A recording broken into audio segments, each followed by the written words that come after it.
Looking for a touring bike, but not quite ready to commit to a couch on wheels? Want something comfy, but still quick enough to make you grin in the twisties? Then stick around. We're checking 3 of the hottest sport tours right now. The Kawasaki Ninja 1100SX, Suzuki GSX-S1000GT, and the all-new BMW R1300RS. The highest revving Suzuki puts out the most horsepower, 152 horses at the crank, followed by the Beamer, then the Ninja. But when it comes to torque, the Beamer takes the crown, putting out even bigger torque number than horsepower, with a massive 149 Nm. Then there's the Ninja at 113 Nm, while the Suzuki trails behind. Now, on the scales, the Suzuki is the lightest at 226 kilograms. The Ninja is 9 kilos heavier, and the Beamer is the heaviest at 245 kilograms. So, with the most power and the least weight, the Suzuki ends up with the best power-to-weight ratio. Next is the Beamer, and the Ninja comes in third.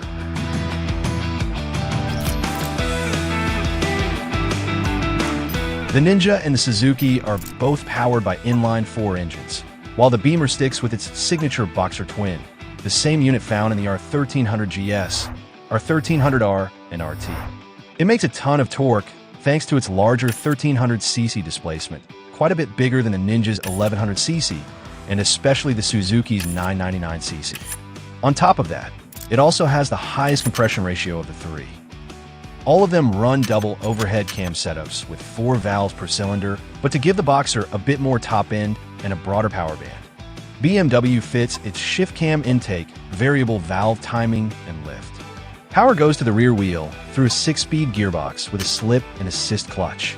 BMW also offers an optional semi-automatic transmission, which adds electronic actuators to the clutch and shifter, giving you both fully auto and semi-auto modes.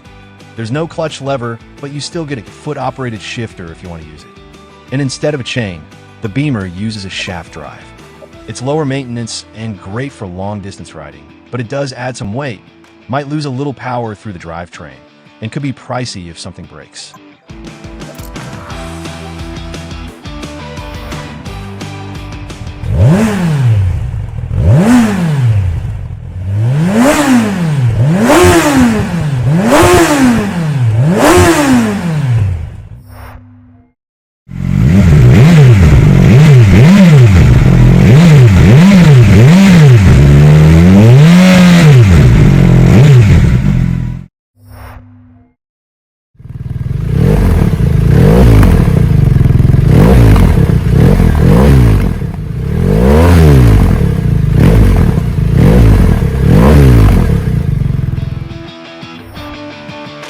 In terms of electronics, the Suzuki is the most bare bones of the trio.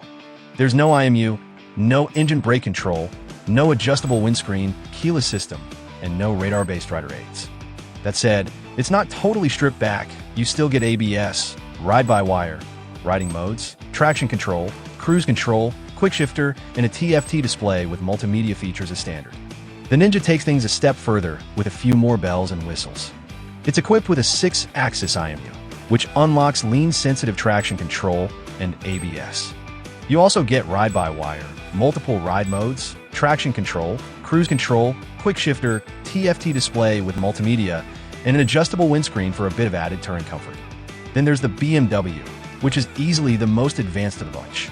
Even in its base form, it comes with everything the other two offer, plus electronic suspension adjustment via BMW's dynamic ESA.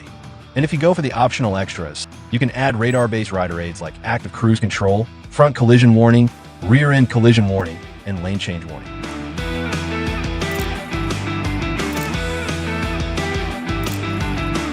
All 3 bikes use a perimeter-style frame, though the Beamer goes with a steel frame, while the other 2 use lightweight aluminum. Up front, the Ninja and Suzuki both run upside-down forks, and so does the Beamer, ditching the usual telelever setup you'd find on a GS or RT, which makes sense since the RS is built with a more sporty focus.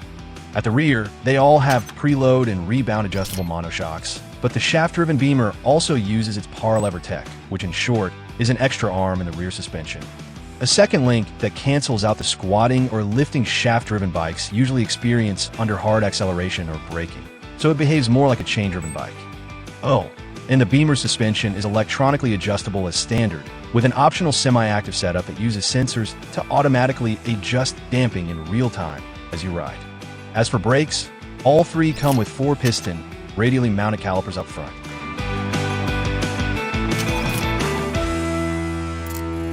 They've all got pretty similar tire sizes front and rear.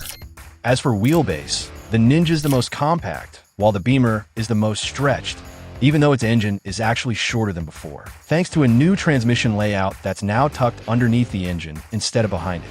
The Beamer also has the lowest seat height. And when it comes to fuel capacity, both the Ninja and Suzuki get a 19-liter tank, while the Beamer makes do with just 17 liters. That said, it's claimed to be more fuel efficient than the other two, which theoretically gives it the longest range. But yeah, those are manufacturer numbers, so take them with a pinch of salt. When it comes to price, the Suzuki is the cheapest at $13,369, with a Ninja not far behind, just a couple $100 more. The Beamer, unsurprisingly, is the priciest at $16,995. Kawasaki also offers the Ninja in a special edition version, where you get a unique livery, Öhlins rear shock, Brembo calipers and discs, braided brake lines, and heated grips. But it'll set you back an extra $1,700. Suzuki also offers an upgraded Plus version, which adds 26-liter hard saddlebags that can fit a full-size helmet and a taller windscreen, though it's still non-adjustable. And the Beamer? Well, start ticking all the accessory and optional extras boxes, and yeah, it'll easily climb past $25,000. So, which one should you pick? Well, the Suzuki is the lightest and technically makes the most horsepower. But that power comes from a high-revving engine, so you've got to wind it up to really get the most out of it. And since it's running the smallest engine here, it also makes the least torque. Don't get me wrong, it's still plenty quick, probably more than you'll ever need, but when you line it up against the others, it's a little down on grunt. As for electronics, it's pretty basic, which honestly isn't a bad thing if you just want to hop on and ride without fiddling too much in the menus. Then there's the Ninja. If you're after something with more mid-range punch and don't care too much about chasing high RPMs, it's got a bigger engine that delivers stronger low to mid-range torque. It also comes with more tech, like an IMU, cornering management system, lean-sensitive ABS, and even an adjustable windscreen. And finally, there's the Beamer. This one for the rider who wants something a bit different and isn't too worried about the price tag. The Boxer Twin delivers massive torque down low, and thanks to shift cam tech, it doesn't fall flat at the top either. It also boasts the most advanced tech here, including radar-based rider aids that the others simply don't have. But of course, all that fancy stuff comes at price. It's the most expensive bike in the group, and being a BMW, maintenance isn't exactly wallet-friendly. The more complex tech you've got, like that shift cam, power lever suspension, and shaft drive, the more you'll pay when things eventually need fixing.